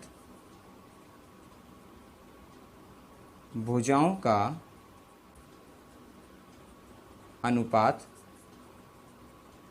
समान होता है। तो अब इनके संगत भुजाओं का अनुपात करिए, कैसे करते हैं, एपी बटा डीपी, एपी बटा डीपी बराबर किसके होगा, ये पीसी बटा पीबी, पीसी बटा पीबी, और अब क्या बचा, ये एसी बटा डीबी, एसी बटा डीबी। अब आपको लाना किस तरीके से वो देख लीजिए, ये दूसरा पार्ट चालू है आपका, और एपी का पीबी में गुना है, एपी गुना पीबी, इसका मतलब ये शुरू के दो ले लीजिए आप कि ये एपी बटा डीपी बराबर है पीसी बटा पीबी के, तो यहाँ से हो जाएगा एपी गुना क्रॉस मल्टीप्लाई हुई पीबी बराबर होगा पीसी गुना, या पीसी को सीपी कह दीजिए, गुना डीपी के। ये आ गया, इस तरह से आपके दोनों पार्ट आ गए। क्लियर है, बिल्कुल सिंपल है ये भी एकदम। चलिए अब नेक्स्ट क्वेश्चन करते हैं। क्वेश्चन नंबर 8 में क्या कहा है कि निम्न आकृति में एक वृत्त की दो जीवाएं ए बी और सी डी बढ़ाने पर परस्पर बिंदु पी पर प्रतिच्छेद करती है, ठीक है ना। दो जीवाएं जैसे ए बी होगी और सी डी जो है उसको परस्पर बढ़ाया आगे तो बिंदु पी पर प्रतिच्छेद करी, ठीक है, इतना कहा। फिर सिद्ध करना है आपको फर्स्ट पार्ट ये कि त्रिभुज पी ए सी मतलब पी ए सी जो है वो समरूप होना चाहिए पी डी बी मतलब पी ए डी बी मतलब बड़े वाले त्रिभुज के, ठीक है। और साथ साथ इनकी भुजाओं का जो अनुपात दे रखा है मतलब एक तरीके से ये उसी से सिद्ध हो जाएगा आपका अनुपात से, ठीक है ना। पी ए गुना पी बी बराबर पी सी गुना पी डी, ये दूसरा पार्ट है। तो आइए देखते हैं इसको कैसे करेंगे। अब हम ये देखिए, आपने देखा इसमें एक बात तो ये कि सबसे पहले ये ए बी सी डी जो है यहाँ एक चतुर्भुज बन रहा है, ठीक है ना, और इसके चारों शीर्ष क्या है, एक वृत्त की परिधि पर हैं, ये दिख रहा है आपको। तो इसको आप क्या कहेंगे, चक्रीय चतुर्भुज कहेंगे, ठीक है ना। तो सबसे पहले इसमें जो है दिया है, आप लिख लेना, ये लिख लीजिए, दिया है कि ए बी व सी डी जो है वृत्त की दो जीवाएं हैं, वृत्त की दो जीवाएं हैं, वह आगे बढ़ाने पर बिंदु पी पर प्रतिच्छेद करती हैं, प्रतिच्छेद करती है, ठीक है। फिर सिद्ध करना है तो फर्स्ट पार्ट लेकर ही चलेंगे हम, ठीक है। चलिए अब इसमें देखते हैं, चूंकि ए बी सी डी जो है बिंदु वृत्त की परिधि पर हैं, वृत्त की परिधि पर हैं, दिख रहा है। ए बी सी डी जो है वृत्त की परिधि पर है बिंदु से, चारों के चारों, और मिलकर क्या कर रहे हैं, एक चतुर्भुज का निर्माण कर रहे हैं, ठीक है। तथा मिलाने पर चतुर्भुज ए बी सी डी का निर्माण करते हैं। और चूंकि ये वृत्त की परिधि पर है इसलिए इसको आप क्या कहोगे, इसलिए यह है क्या होगा, चक्रीय चतुर्भुज है, चक्रीय चतुर्भुज है। तो इतना तो आपको पता लग गया कि ये चक्रीय चतुर्भुज है आपका। अब ये चक्रीय चतुर्भुज है तो इसका क्या होगा यहाँ पे कि चक्रीय चतुर्भुज सम्मुख कोणों का जो योग होता है वो आपका क्या होता है, 180 होता है, ये आपको पता होना चाहिए, ठीक है। लिख लीजिए यहाँ पे, चूंकि चक्रीय चतुर्भुज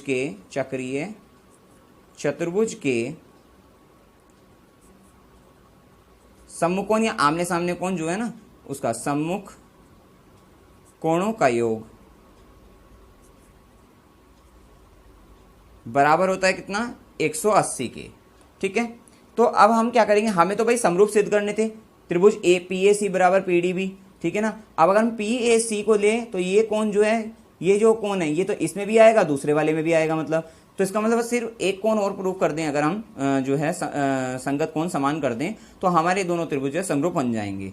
अब हम कैसे करेंगे, हम क्या करते हैं इसमें देखिए, अब आप इस कोण को कोण 1 मान लीजिए, ये कोण 1 है, ये कोण 2 है, ये कोण 3 है, ये कोण 4 है, इसको 5 मान लीजिए, ये कोण 5 है, और एक कोण ये भी तो होगा, इसको कोण 6 मान लीजिए। दिख रहे हैं सारे कोण आपको? देखिए अब आप देखिए एक चक्रीय चतुर्भुज, तो ये ABCD है ना, तो आप इसमें लीजिए चक्रीय चतुर्भुज ABCD में,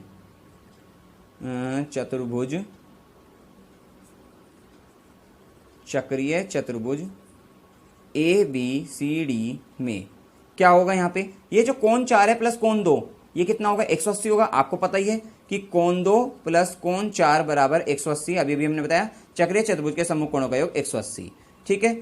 और यहाँ से कोण 3, यहाँ पे कोण 2 प्लस कोण 4 अगर 180 है, तो हम यहाँ पे जो है कोण 4 का मान और निकाल सकते हैं। यहाँ पे कोण 4 बराबर क्या होगा? 180 माइनस के कोण 2, इतना ध्यान रखिए भाई आप, ठीक है। फिर इस तरह से कोण 3 प्लस कोण 1, मतलब कोण 1 प्लस कोण 3 जो है बराबर 180। तो यहाँ से आपको कोण 1 का मान निकाल लीजिए। कोण 1 बराबर क्या होगा?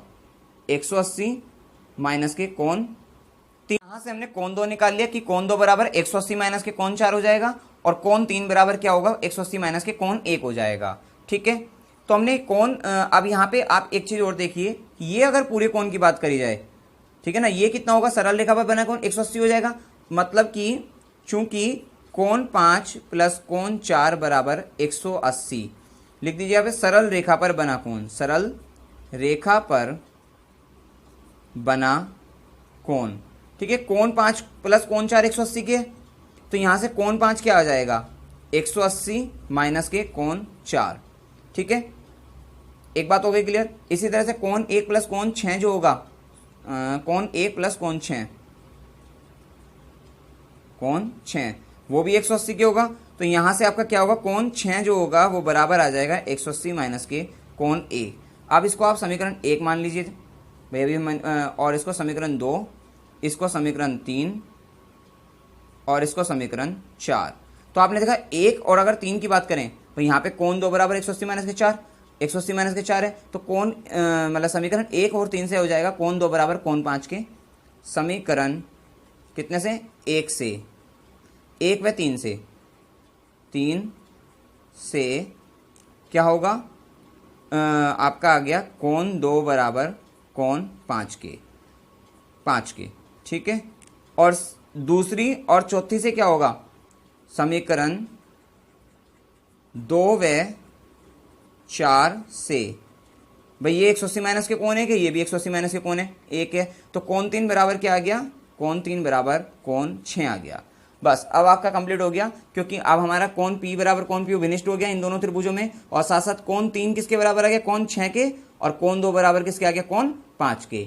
इसका मतलब ए समरूपता कसौटी से हम आपको सिद्ध कर सकते हैं यहाँ पे। तो फर्स्ट पार्ट में आप ले लिए त्रिभुज PAC व त्रिभुज PDB में क्या होगा? ये कोण APC, कोण APC बराबर है किसके? कोण BPD के, BPD। इसको लिख दीजिए उभयनिष्ठ, उभयनिष्ठ, ठीक है। साथ साथ आप लिख सकते हैं ये कि कोण 3 बराबर कोण 6 के है, कोण 3 बराबर कोण 6 के, और कोण 2 बराबर कोण 5 के, ठीक है। ये क्या है? सिद्ध किया है अभी हमने, ठीक है ना, सिद्ध किया है, सिद्ध किया है। और जब आपके ये आपके समान ये तीनों कोण आके बराबर आ गए, संगत कोण जो है, इसलिए आप कह सकते हो कि त्रिभुज PAC जो है समरूप है त्रिभुज PDB के। कैसे? AAA समरूपता कसौटी से, समरूपता कसौटी से। तो आगे आपका पहला तो समरूप हो गया। अब जब आपका ये समरूप हो गया, चूंकि समरूप त्रिभुज, जो समरूप त्रिभुज होते हैं उनकी संगत भुजाओं का अनुपात समान होता है, ठीक है। तो अब आप कर दीजिए समरूप त्रिभुजों की संगत भुजाओं का अनुपात समान होता है, का अनुपात समान होता है।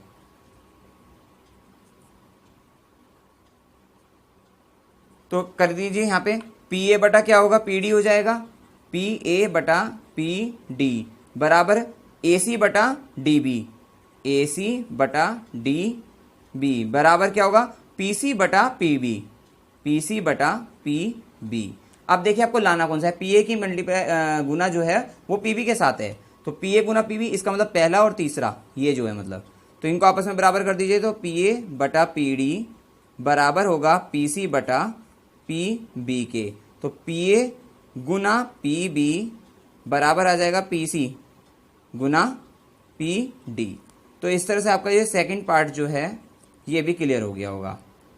ठीक है, फर्स्ट पार्ट का आंसर ये आ गया, सेकंड पार्ट का आंसर आपका ये हो गया। सिद्ध हो गए दोनों के दोनों, क्लियर है। अब आइए नेक्स्ट क्वेश्चन करते हैं। क्वेश्चन नंबर 9 में क्या कहा है, निम्न आकृति में त्रिभुज एबीसी की भुजा बीसी पर एक बिंदु डी इस प्रकार स्थित है कि बीडी बटा सी डी बराबर एबी बटा एसी है। सिद्ध कीजिए कि एडी कोण जो है बीएसी का समद्विभाजक है। जो एडी है, देखिए बीसी पर डी बिंदु डी इस प्रकार है, ये डी आ गया तो यहाँ पे एडी बन गया, और ये जो एडी है वो कोण बीएसी का समद्विभाजक सिद्ध करना है।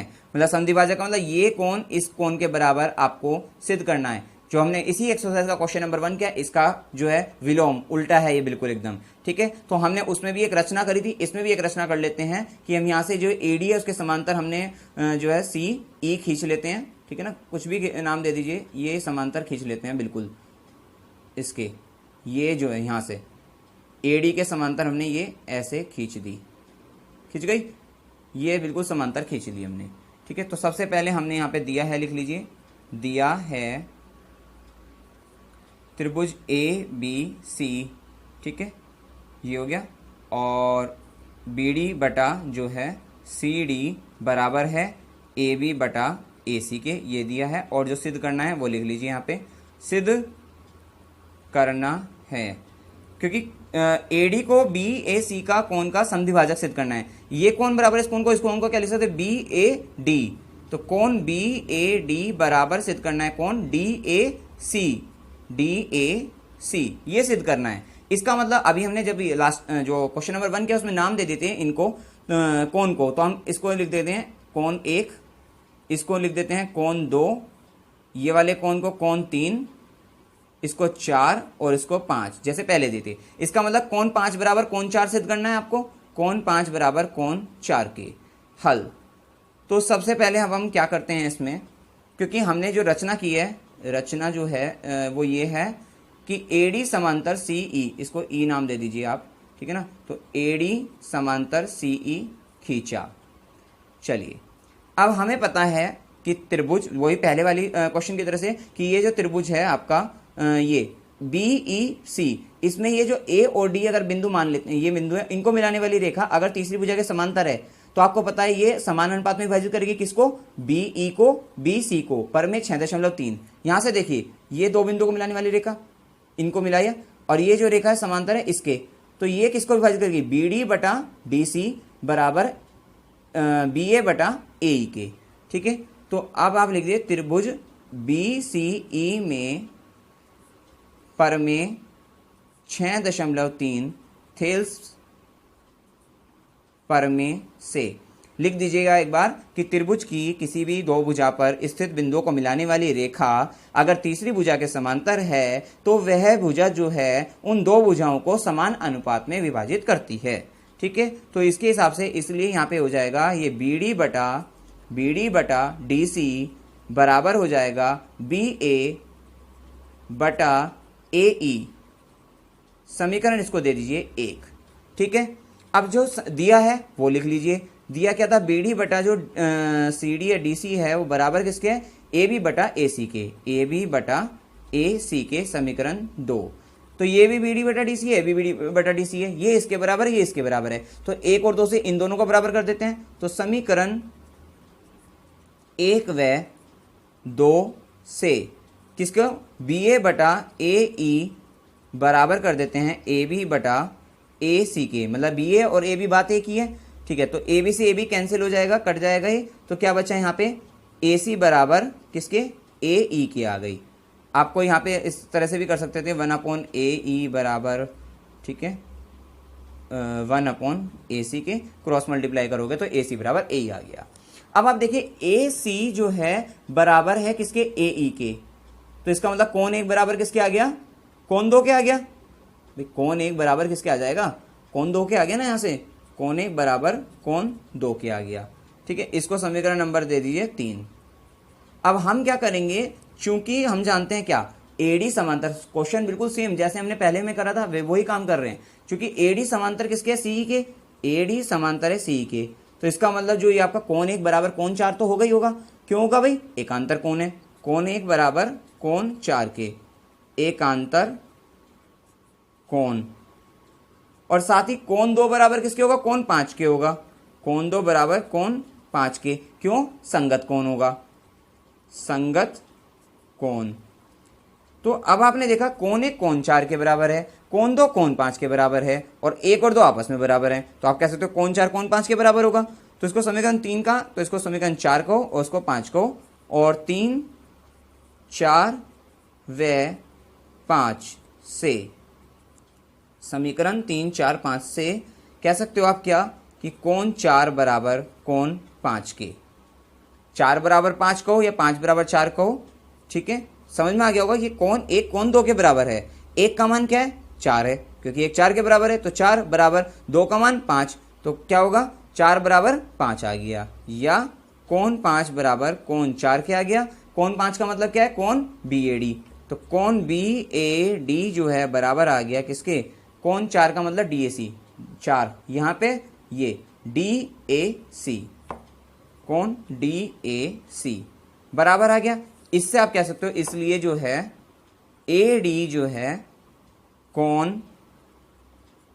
BAC का समद्विभाजक है, कह सकते हैं ना, क्योंकि बराबर आ गए वे दोनों कोण जो है, समद्विभाजक है।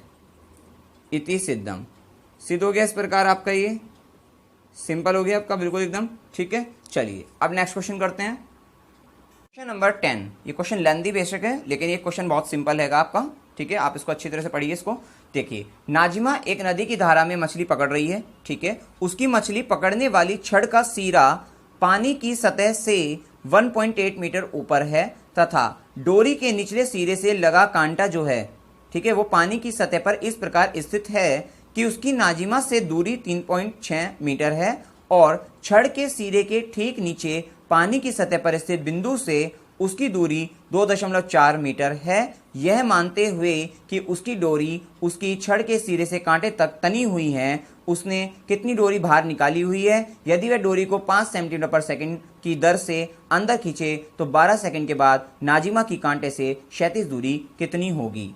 सबसे पहले इस क्वेश्चन को आप एक बार और पढ़ लीजिए, और उसमें जो है डायग्राम बना लीजिए, ठीक है। जैसे इसने बात करी यहाँ पे कि जो है ये मछली पकड़ने, छड़ का जो सिरा है पानी की सतह से, पानी की सतह की बात हुई, हमने सबसे पहले ये आपका ये पानी की सतह बना ली। यहाँ ये पानी की सतह हो गई, ये पानी की सतह है,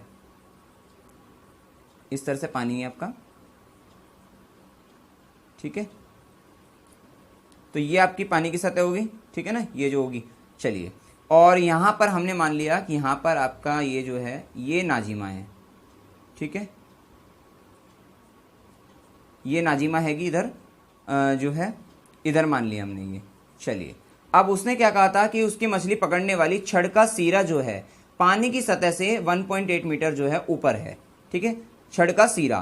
तो यहाँ से अगर जो छड़ का सिरा हमने ले लिया, वो यहाँ पर हमने ले लिया 1.8 मीटर, ये इसके यहाँ से जो है छड़ का सिरा जो जा रहा है ये है, ठीक है ना, ये हमने 1.8 मीटर ले लिया।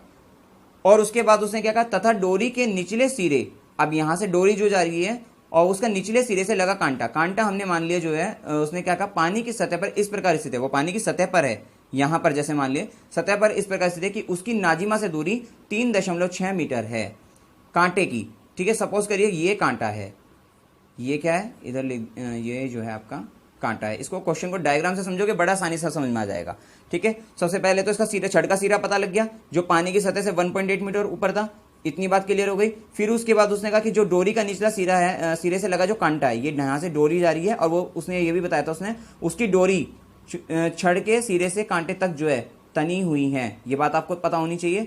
तो यहाँ से छड़ के सिरे से कांटे तक, छड़ का सिरा ये, कांटा यहाँ तक जो डोरी है तनी हुई है, ठीक है। और उसने बताया कि ये जो कांटे से नाजिमा तक की दूरी है वो कितनी थी? 3.6 थी, ठीक है ना, 3.6 मीटर उसकी नाजिमा से दूरी, किसकी? कांटा पानी की सतह पर इस प्रकार स्थित है कि उसकी नाजिमा से दूरी जो है 3.6 मीटर है। कांटा यहाँ, तो यहाँ से ये देखिए, यहाँ से नाजिमा कहाँ है? ये यहाँ पे खड़ी है, यहाँ तक की दूरी कितनी है? ये टोटल जो है 3.6 है आपकी, ठीक है। ये आपकी जो है यहाँ से यहाँ तक 3.6 मीटर है। चलिए इतनी बात होगी। और छड़ के सिरे के ठीक नीचे पानी की सतह पर स्थित बिंदु से उसकी दूरी जो है, ठीक है ना, मतलब कि वो 2.4 है। इस कांटे की छड़ का सिरा ये भी लिख दीजिए छड़ का सिरा, जिससे आपको जरा सा भी कंफ्यूजन इसमें ना हो, क्वेश्चन समझ में आ जाए। छड़ का सिरा, कांटा, ये नाजिमा आपके यहाँ पे, ठीक है। और साथ साथ यहाँ से इसकी दूरी ये 3.6 थी नाजिमा तक की कांटे की, और यहाँ से यहाँ तक की जो है वो उसने बोली कितनी है, 2.4 बोला है ना अभी, 2.4 मीटर है। चलिए क्लियर होगी यहाँ तक की बात तो उसकी। चलिए उसके बाद उसने कहा कि यहाँ पे उसने कितनी डोरी बाहर निकाली हुई है, ठीक है। ये जो डोरी निकली हुई ना बाहर, ये कितनी निकली हुई है, एक तो एक्स का मान आपको निकालना है। फिर यदि वह डोरी को 5 सेंटीमीटर प्रति सेकंड की दर से अंदर खींचे, अभी तक तो ये निकली हुई थी, अब ये इसको अंदर खींच रही है, ठीक है ना, तो वो कितना खींचे वो हमें बाद में बताना है। पहले सबसे पहले हम इस एक्स को निकाल लेते हैं, जिससे हमारा एक एक पार्ट जो है क्लियर हो जाए, ठीक है। तो सबसे पहले हमने इसको नाम दे दिया, ये ए, ये बी, ये सी, ठीक है। तो सी पार्ट तक हमने नाम दे दिया। अब हम इसमें क्या करते हैं, ये त्रिभुज ले लेते हैं, क्योंकि ये बिल्कुल सीधा होगा 90 डिग्री, ठीक है। तो यहां से हमने ये ले लिया पार्ट, ठीक है, ये ए, ये बी, ये सी, और ये डोरी भी उसने क्या कही थी, तनी हुई है। ये x होगी, ये 1.8 होगी, और ये 2.4 हो गया। तो अब यहां पर इस वाले त्रिभुज में समकोण त्रिभुज ए बी सी में पाइथागोरस प्रमेय से एक एक पार्ट क्लियर करेंगे इसमें। कि ये देखिए ए सी का स्क्वायर जो होगा वो बराबर क्या होगा, ए बी का स्क्वायर प्लस बी सी का स्क्वायर। ए बी कितना है, 1.8 जो है 1.8, और प्लस आपका बी सी कितना है 2.4, इसका स्क्वायर 1.8 का स्क्वायर 3.24 हो जाएगा। आपको पता है यहाँ से 18 का कर लीजिए। देखिए इसको शॉर्टकट ट्रिक आपको समझा रखी है कि 8 का स्क्वायर क्या होगा, 64 हो जाएगा, ठीक है। और 1 का स्क्वायर 0.1, क्योंकि हम ये 2 अंकों में लिखते हैं, यहाँ पे भी 2 अंक 0.1, ये 6-4, ठीक है। फिर उसका सबकी गुना कर लेते हैं, 8 एकम 8 दूनी 16, और 1 अंक छोड़कर लिखना है 16, 1 6, कितना हो गया 4, 6 6 12 का 2 का हासिल लगाए, 1 2 और 1 3, 3 2 4, और कितने अंक बाद आएगा पॉइंट, ये आ जाएगा आपका, क्योंकि स्क्वायर कर रहे हैं तो 3.24, ठीक है।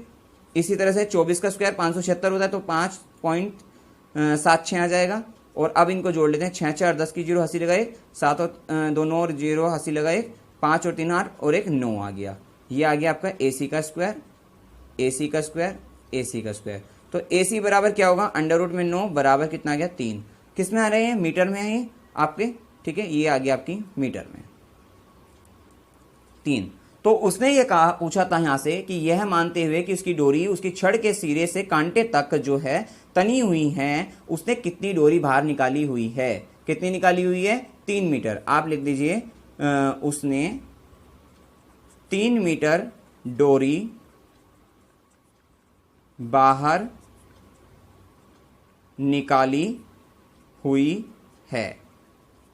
आंसर एक हो गया पार्ट इसका क्लियर, बड़ी सरलता से समझ में आ गया होगा आपको इसमें, ठीक है। यदि वह डोरी को 5 सेंटीमीटर पर सेकंड की दर से अंदर खींचे, अब यहां पे जो दर दी है उसने, दर दी कितनी दी, 5 सेंटीमीटर प्रति सेकंड। इसका मतलब ये चाल है एक तरीके से, ठीक है ना। भाई किसी भी जैसे हम जो है चाल टाइप से हो गई है, ठीक है ना, सेंटीमीटर पर सेकंड की दर से जो है, ठीक है।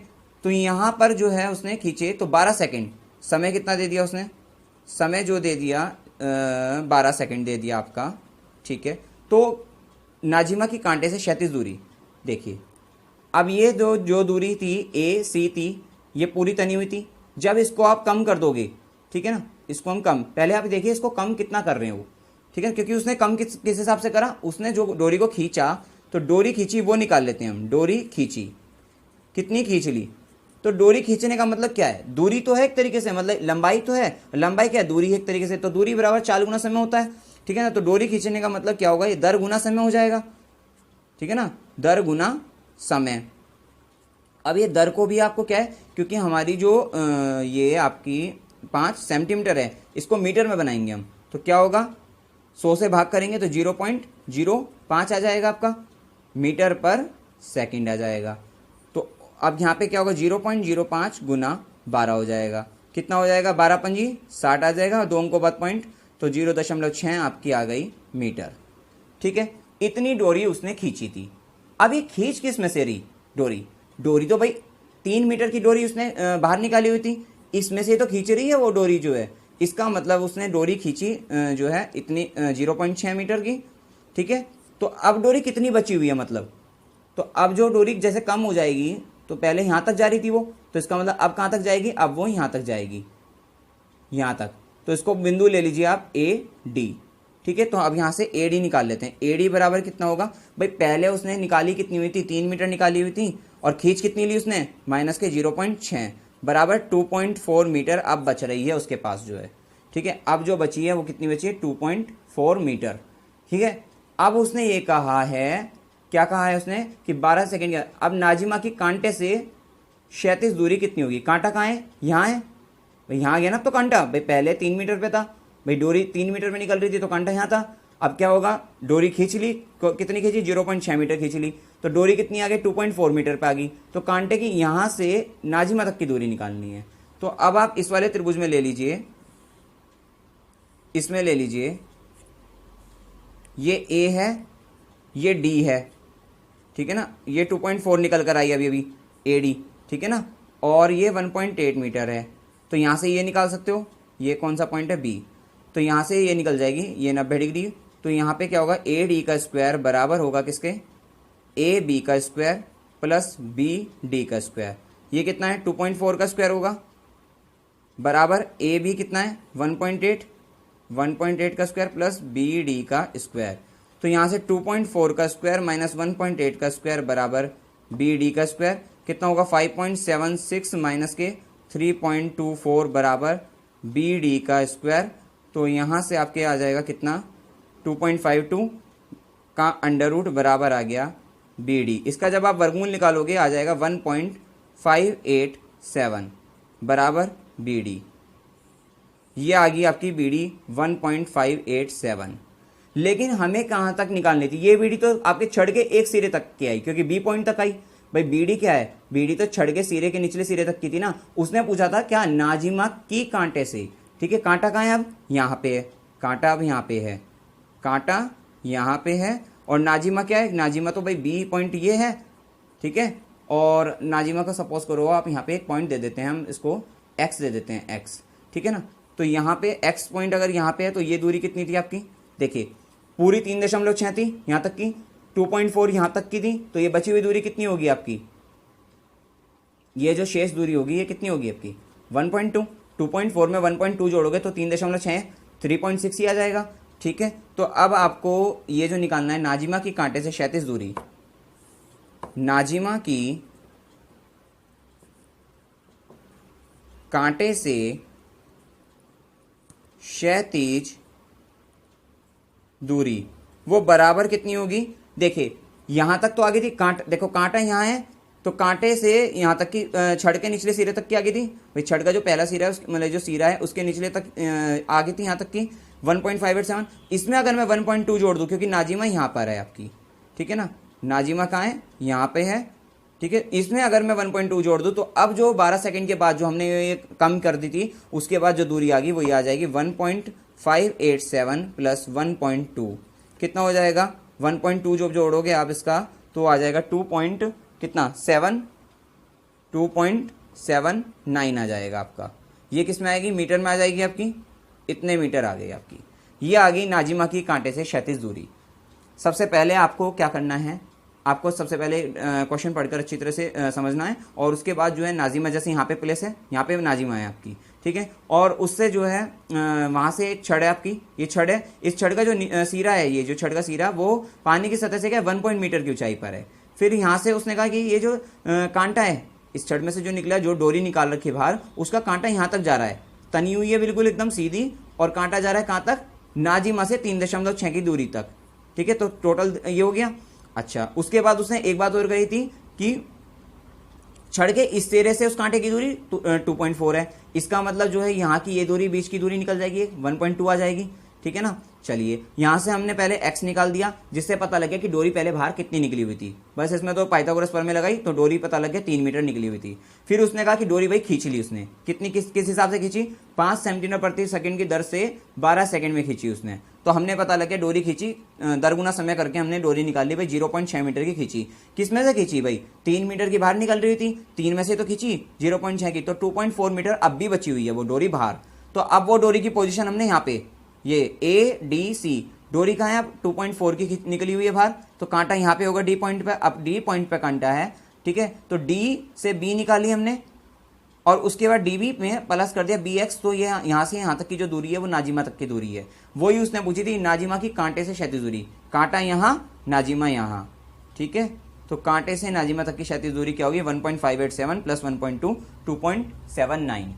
क्लियर है, ये इसका आंसर आ गया। इसमें कोई भी प्रॉब्लम हो आप कमेंट सेक्शन में अवश्य पूछ सकते हैं, ठीक है। इस प्रकार से आपकी जो प्रश्नावली 6.6 कंप्लीट होती है। इस प्रकार से चैप्टर 6 भी आपका कंप्लीट होता है, क्योंकि ये लास्ट एक्सरसाइज थी आपकी, ठीक है। इसमें कोई भी डाउट हो आप कमेंट सेक्शन में पूछ सकते हो। वीडियो अगर अच्छा लगा हो तो वीडियो को लाइक कीजिए, शेयर कीजिए और मेरे चैनल को सब्सक्राइब कीजिए। Thank you very much.